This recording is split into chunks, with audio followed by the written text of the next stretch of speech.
میری طبیعت میں کچھ سختی ہے، وہ میری بات مانیں گے نہیں تو پھر میں اپنے غصے سے باہر ہو جاؤں گا، بجائے مصالحت کے یہ تو قتال ہوگا۔ میرے خیال میں حضرت عمر نے کہا میں یہ عرض کرتا ہوں حضرت عثمان کو بھیجو۔ اس کی وجہ کہ حضرت عثمان محسن ہیں ان لوگوں کے، جیسے کہ مسلمانوں کی خدمت کرتے تھے ایسے مشرکین غرباء کو بھی دیا کرتے تھے۔ مکے والے لوگ احسان مند تھے۔ حضور نے فرمایا تیرا مشورہ صحیح ہے، حضرت عثمان کو بھیجا گیا۔ حضرت عثمان تشریف لے گئے، بڑا انہوں نے استقبال کیا کیونکہ محسن تھا ان کا۔ حضرت عثمان نے کہا دیکھو حضور کے ساتھ جو تشریف لائے ہیں ماتواب کے لیے رکاوٹ ختم کر دیں، میرے جتنے احسان ہیں ان کو ذرا خیال میں لاؤ، رکاوٹ مت کرو۔ انہوں نے کہا یہ نہیں ہو سکتا۔ ہاں تم اگر طواف کرنا چاہو تو کر لو۔ حضرت عثمان نے کہا یہ ہرگز نہیں ہو سکتا کہ بغیر حضور کی موجودگی کے میں طواف کروں، نہیں کروں گا جب تک حضور نہیں ہے۔ صحیح حدیث کر رہا ہوں، تاریخی واقعہ نہیں ہے۔ خبر مشہور ہو گئی کہ حضرت عثمان کو شہید کر دیا گیا۔ تو حضور کے 2400 صحابہ آئے تھے، فرمایا کہ کون ہے کہ حضرت عثمان کا بدلہ ہے، اور میرے ہاتھ پر بیعت کرو۔ سب صحابہ نے آ کر کے بیعت کی، اور پھر یہ خبر پہنچی یہ کہ نہیں شہید نہیں ہوئے، انہوں نے گرفتار کر لیا ہے، قید میں رکھا ہوا ہے۔ تو آپ نے سب کی بیعت موت پر لی کہ بدلہ عثمان کا لے کر رہیں گے یا سب کے سب یہاں قتل ہوں گے۔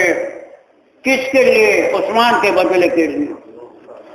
سمجھ رہے ہو یا نہیں؟ جب یہ خبر پہنچے وہ تو زندہ ہیں لیکن مقید ہیں، قید میں ہیں، تو پھر آپ نے یوں ایک ہاتھ رکھا اور دوسرا ہاتھ اٹھایا اور یہ کہا یہ ہاتھ محمد کا ہے، یہ عثمان کا ہے، میں اس کی بیعت بھی لے رہا ہوں۔ نعرہ تکبیر، اللہ اکبر، کیا بات۔ اور پھر یہ فرمایا کہ میرا ہاتھ تمہارے ہاتھ پر، ہمارے ہاتھ پر اللہ کا ہاتھ ہے۔ میری بیعت نہیں ہے، اللہ کی بیعت ہے۔ کس کے لیے؟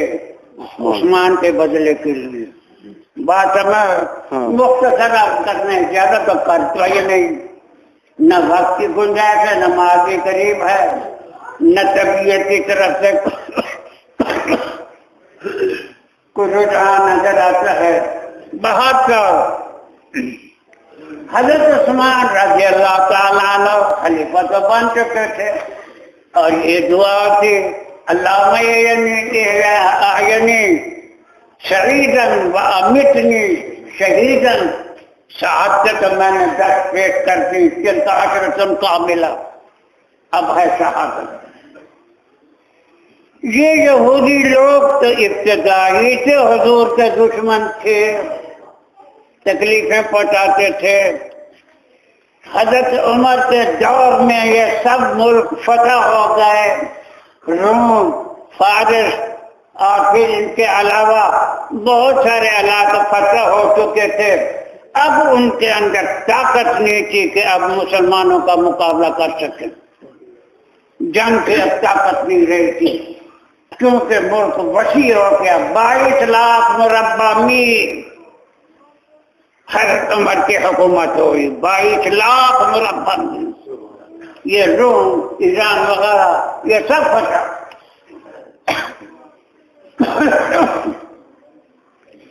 تو 72 حضرت عثمان رضی اللہ تعالی عنہ ان کے خلافت کے دور میں خراسان اور کچھ علاقہ ایران کا باقی تھا وہ فتح ہوا، اور اس کے علاوہ جو ہے افریقہ یہ حضرت عثمان کے دور میں فتح ہوا۔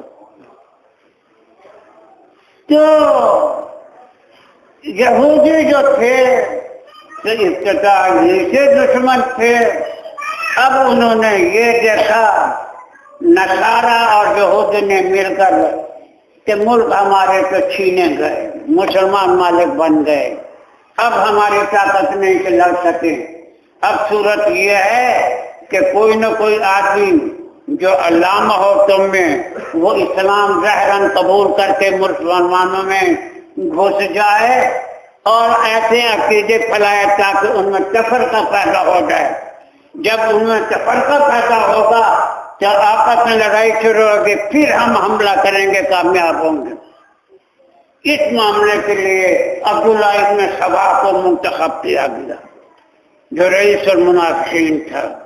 اس نے آ کر کے کلمہ پڑھا، مسلمان ہو گیا، حضور کی بڑی تعریفیں کرنے لگا، عقیدے پورے پھیلانے لگا۔ اب اس کو بیان کرنے کی ضرورت نہیں، نہ یہ موقع نہ یہ وقت، حالات کی نزاکت کی وجہ سے وہ نہیں بیان کرتا کہ وہ کیا عقیدے تھے۔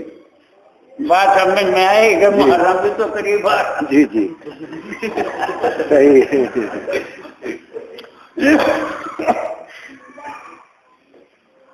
تو یہ عبداللہ ابن سبا نے حضرت عثمان سے فریے گا کیونکہ ظاہراً تو مسلمان تھا، مسجد میں بیٹھا رہتا، نمازیں پڑھتا، روزے رکھتا، لیکن اندرون ایک جماعت بنانی شروع کی اور آتے کہ مجھے کسی علاقے کا گورنر بنا دو۔ حضور نے فرمایا فاتقوا فراست المؤمن انہ یضرب بنور اللہ۔ حضرت عثمان نے نظر بہت ہم کر کے دیکھی، اس نے کہا تو نہیں اہلیت رکھتا، انکار کر دیا۔ عبداللہ ابن سبا یہاں سے نکل کر مصر پہنچا، وہاں اپنی جماعت بنانا شروع کی، بہانہ ایک خط کا بنایا گیا۔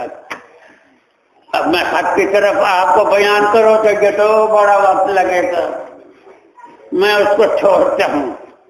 باہر تو لوگوں میں اندر یہ اس نے شہرت کیا کہ حضرت عثمان خلافت کے لائق نہیں ہیں۔ کیوں نہیں ہیں؟ اس لیے کہ اتنی بڑی سلطنت کا کنٹرول نہیں کر سکتے، اور پھر یہ ہے کہ یہ حضرت عثمان جو اپنے قریبی رشتہ دار ہیں ان کو منصب اور عہدے دیتا ہے اور باقیوں کو نہیں دیتا۔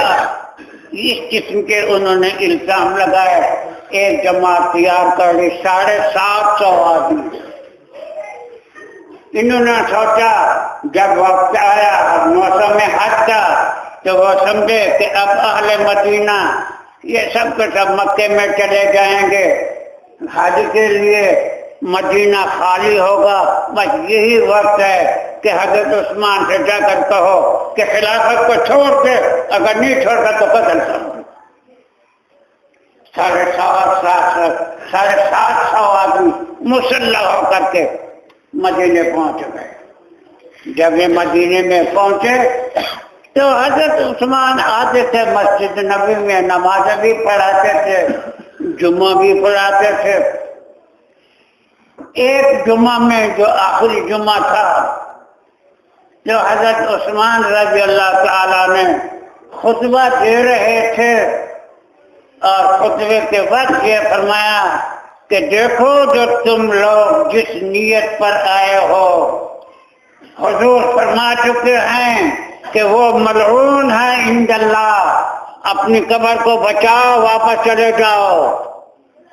ایک بدبخت کھڑا ہوا کہ تیری بات نہیں سنتے ہم۔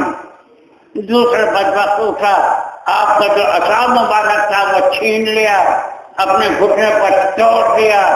حضرت عثمان کی چیخ نکل گئی، انہوں نے کہا مجھے قتل کر دیتے تو افسوس نہ تھا، یہ عصا تو حضور کا تھا، ابو بکر کے رہا، عمر کے پاس رہا، اب میرے پاس ہے، تو نے تو حضور کی بیعت دی۔ پھر تو مسلمانوں میں شور شر ہو گیا، پتھراؤ شروع ہو گیا۔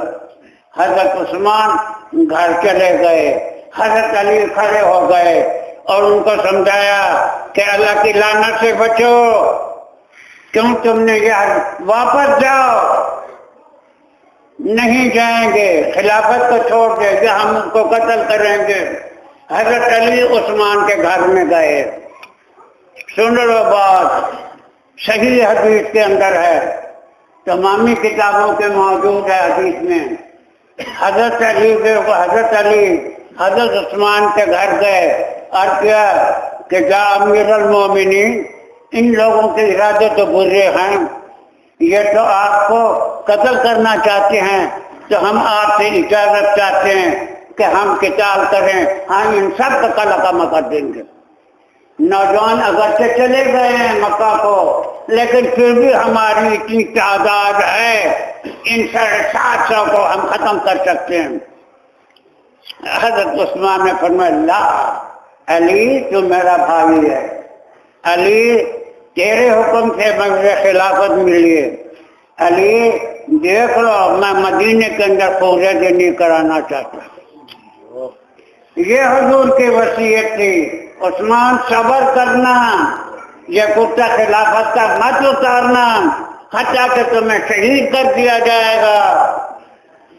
سن رہے ہو بات یا نہیں؟ حضرت علی نا امید ہو کر کے واپس آ گئے، پھر زبیر گئے، چلا گیا، سب کو فرمایا خبردار۔ حضرت ابو ہریرہ نے کہا کہ انہوں نے تیر مار کر کے ایک آدمی ہمارے کو انہوں نے شہید کر دیا ہے، اب تو اجازت دو، آپ اجازت دیں، آپ پھر دیکھیں کیا حالت ہوتے ہیں ان کے۔ فرمایا اللہ حضور نے مجھے روکا ہے، میں صبر کروں گا اور شہید کرنا چاہتا ہوں تو کر دیں۔ پھر ہوا یہ کہ ان بدبختوں نے جو بڑا دروازہ مکان کا تھا اس کو آگ لگا دی۔ حضرت علی کو پتہ چلا تو اپنے دو صاحبزادے حضرت حسن اور حسین ان کو کہا ساتھ لے کر آ گئے، اور حضرت زبیر اپنا بیٹا لایا، حضرت چلا بھی اور دروازے پر کھڑا کر دیا کہ خبردار کسی کو اندر مت جانے دو۔ حضرت علی نے پگڑی اتار کر کے پھینکی، اب تو اجازت دو۔ اور میں اللہ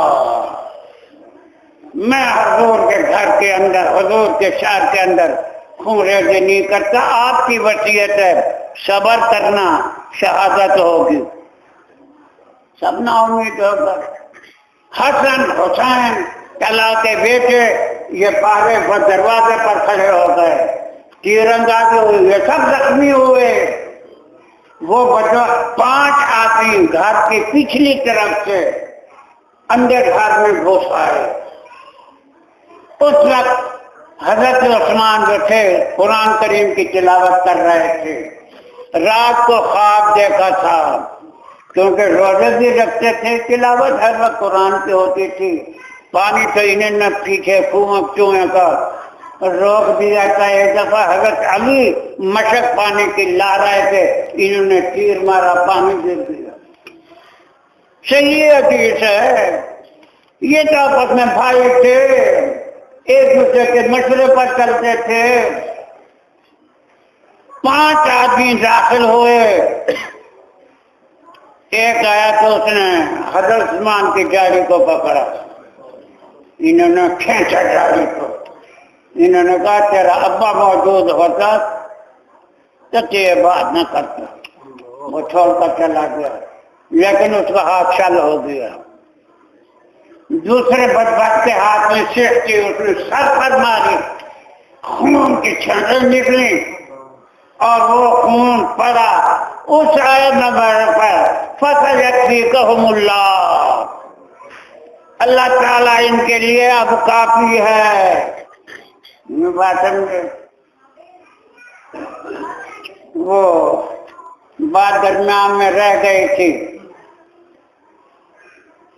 بیعت رضوان والی، یہ نامی تھی نا، جو آپ تشریف لائے بیعت رضوان کے اندر آپ کو روک دیا گیا، اندر نہیں جانے دیا، آپ واپس ہوئے اور آپ نے بدلے عثمان کے لیے سب کو موت کی بیعت لی۔